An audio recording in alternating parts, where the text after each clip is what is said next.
When families are broken, our church and our society are also broken. The Bible says, "For lack of guidance, a nation falls, but victory is won through many advisors." Welcome to the Family Matters of the New Jersey Conference.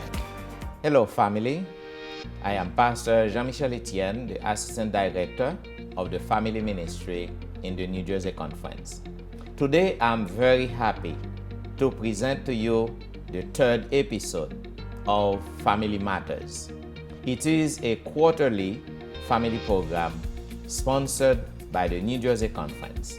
And I'm very delighted today to have with me Pastor Peggy Philosin in the studio to present to you this episode. Pastor Peggy, good morning. Good morning. It is a pleasure, a real pleasure to have you back. Yes. in Thank the you for studio having today. me. Thank you for having me. I appreciate it. I am. So, my friends, I welcome you to Family Matters.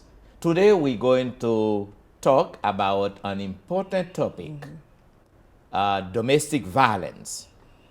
You know, we call it Beware of Domestic Violence and End It Now. Pastor Peggy, as you know, domestic violence the rate is alarming. Yes. And it is an important topic to talk about, to present to our people. Yes. Some principles and some signs. I agree. And the rates did go increase, especially during the pandemic time.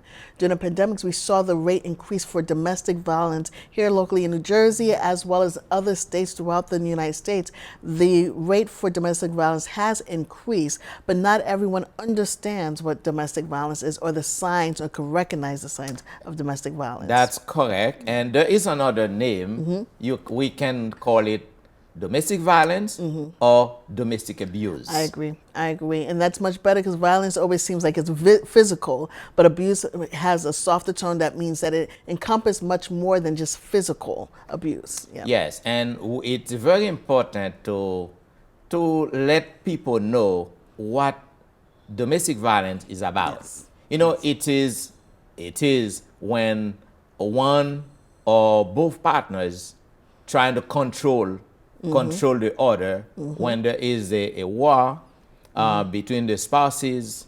It is when an intimate person is trying to use power over the other one. Yep. So basically, this is what domestic violence is about. Yes. Can you tell the audience what type of people, what age group, what ethnic group can be affected by domestic violence? There is no age group. There is no particular person. It affects everyone. We talk about child abuse a lot, but we forsake those who are young children, teenagers, adults, singles, married, those who are cohabitating. So there is no preference. It doesn't target a specific group. It targets everyone. Everyone is impacted by domestic abuse, whether they are experiencing it themselves or they have family and friends that they're seeing go through this abuse that they have. And so there's no specific category. There's no specific gender. Everyone experiences it, both men and women, because many times they think this is only for women or children. But men and young boys also deal with abuse as well.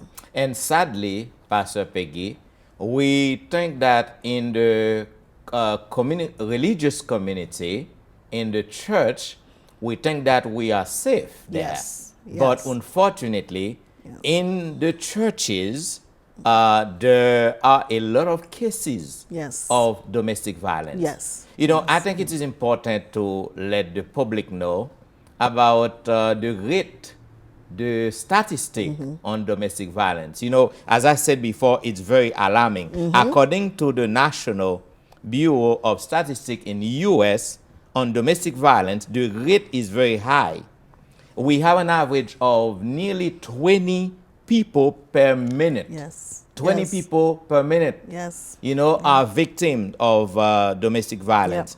And in 1 year, this can equal 10 million women and men You know, when I was growing up, when we talk about domestic violence, I used to refer myself to only a man abusing a woman. But nowadays, it's both. It's both. You It know, is both. men Yeah. men are abusing women, and women are abusing men. and may not be so much of physically. And there are in cases where women are abusing men physically, but they also target them mentally and emotionally by breaking down their pride and arrogance, by breaking the pride of a man because of that. So there are cases of it. And the more that we see how people are impacted physically, mentally, emotionally by these things, we are recognizing that abuse takes much further formats than we Yes. thought growing up. Yeah. Yes, and you know what is really, really interesting, you know, and sad at the same time. You know, the people who are abusing other people, you know, in public, sometimes you won't be able to to point the finger Yes. to say this person Yes. is an abuser. Yes. Because the person is very charming. Yeah. Yeah. The person is very nice. Yeah. Say, I love my wife. I love my wife when that person is in church, when the person is in public. And at home, Yes. it's a different story. It is. It So is. the wife is in a prison.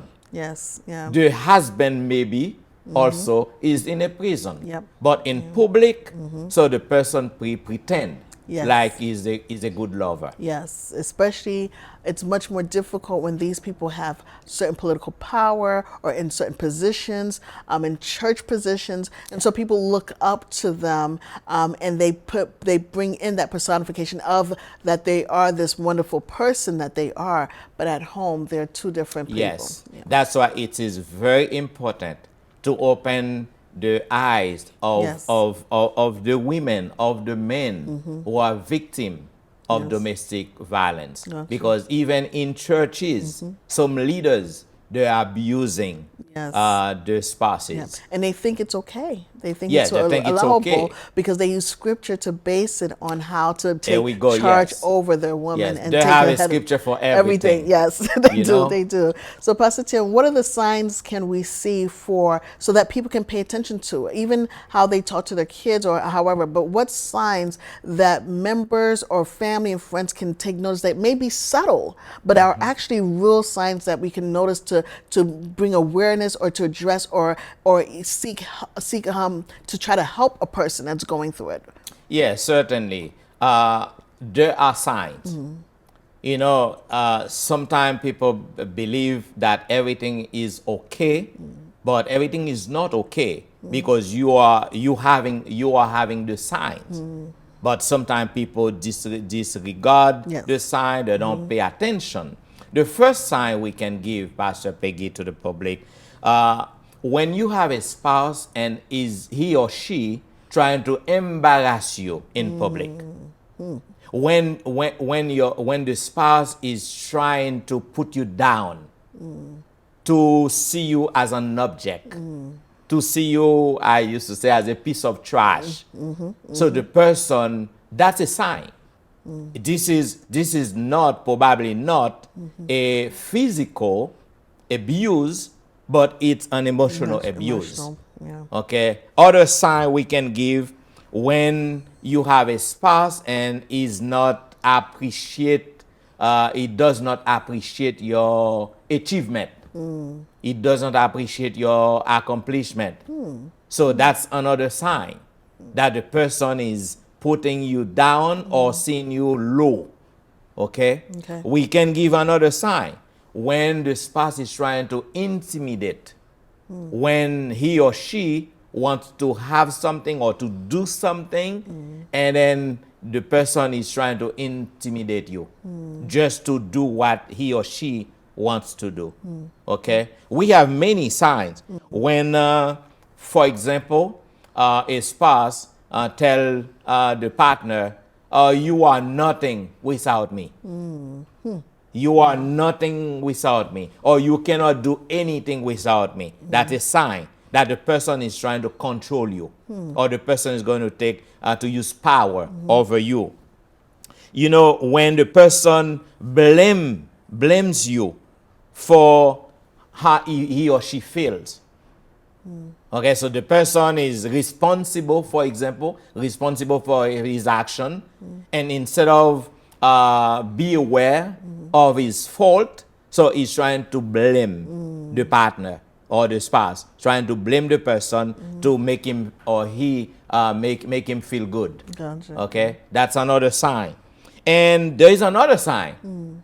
This is very common when the spouse is putting pressure, sexually pressurize the spouse in order to get what he or she wants. When the person deprive the spouse from the affection that he or she should give the other person, that's a sign of abuse.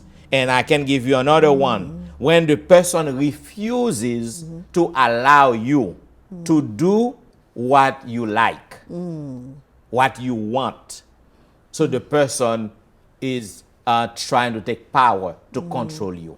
Okay. So there are a lot of signs of abuse that sometimes we don't recognize. Because one of the things that you mentioned is when they are lashing out in public or Yes. or belittling them in the public. Sometimes we may think that that person is just having a bad day, but that could be a recurring instance that that family is dealing at home. So I'm glad you listed all of these signs. One of the things I would like to also add is signs for children. Just one I would like to add is that many times if you see a child that used to approach a particular person no longer approach them the same way, ask that, consider, find out why. Because a lot of times in our culture, we find it disrespectful when a kid is not what we would say in our language, salwe muna, or anything, or don't approach them, greet them appropriately by giving them a hug or something, or a kiss on the cheek or something. And so we would tell our kids that's being disrespectful. But if the kid used to do it normally and with no issues, and this time we notice, that's a sign that something must have happened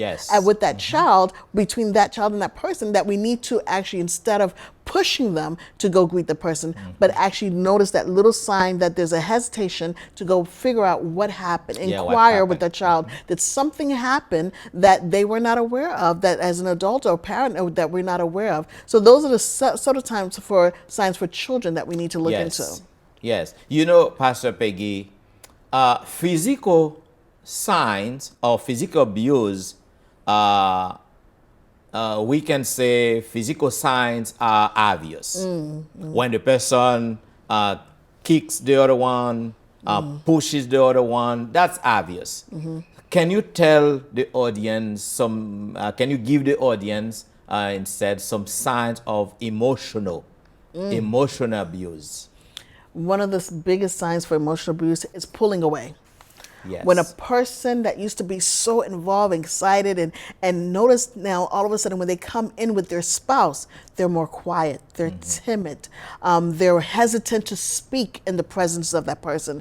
And so you can tell that something may happen. It may not always be physical, as in a physical sign of a bruise or anything like that, but there may be a moment of their face has no longer had that shine and brightness or that excitement anymore. And so they become more timid, more quiet. And so that's a sign of emotional abuse that we see here. When a spouse is not ready to trust someone, that is a sign of emotional abuse, because normally they probably would have trusted a family or friend. But what abuse tends to do is sometimes the abuser would try to separate that person from their loved ones or family, that now they start telling them things to not trust so-and-so, so they don't trust anymore. The level of trust is not the same anymore.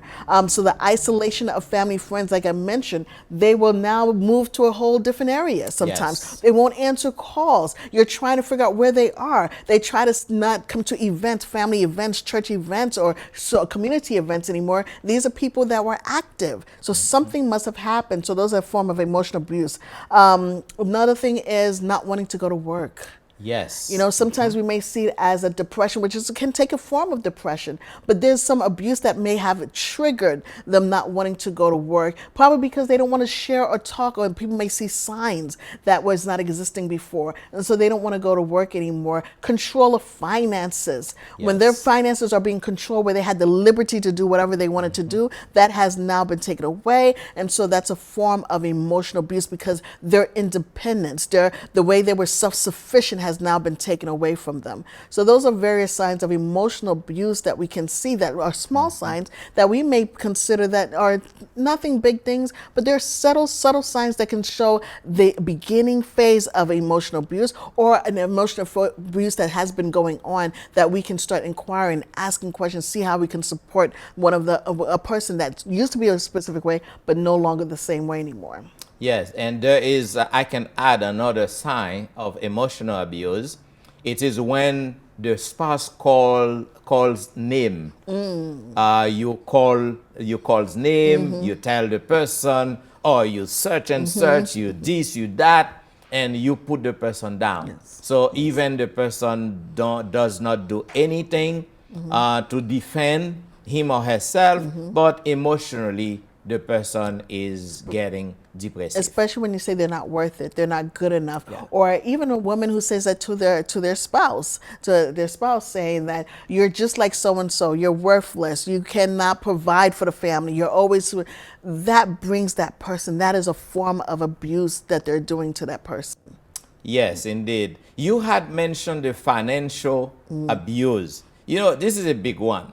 You know, this is the place where we find, I mean, to me anyway, to my experience, I can find more women abuse the men. The men for the finances. Because nowadays, in our universities, in the colleges, we get more women in school. Yes, we do. Okay, more women, the professional, and we have more women anyway in the world. But that make it worse because the men, a lot of men, I should say, a lot of men, so they don't take education as so serious done like the women. So now, in a lot of homes, we can see the women have more power over the money. Yep. Okay, because they're bringing more money. Yep. And for this reason, a lot of time, the women take advantage to abuse the man. spouse. Yes. Okay. Yes. So this is really yes. serious Which now. devalues the spouse because they feel as if they're bringing in more money. Yes. And that the autonomy, the power that they have in it as women. And I know there's a lot of things when it comes to the financial means and the power that they're exerting, it comes from a history of not feeling valued or not being able to work, That's not always correct. had to be this housewife that they didn't find valuable anymore. And so you have this transition that has happened. And so a lot of these ladies are now working and they become Yes. professional world. But what happens is that while they're in the professional world, not all the time they are elevated because they are competing with their partners, their employers, that are men at times. And so when they deal with that at work, they bring that tension to their home. Yes. And so because they are in a higher position than their spouse at times and make more money than their spouse, because they're not valued at work, they bring it at home where they can take that control back. But what it does is it messes up the marriage and it devalues the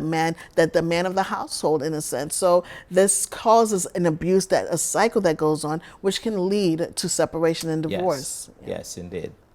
All right, I think we give a lot of information Yes. to the public. Yes.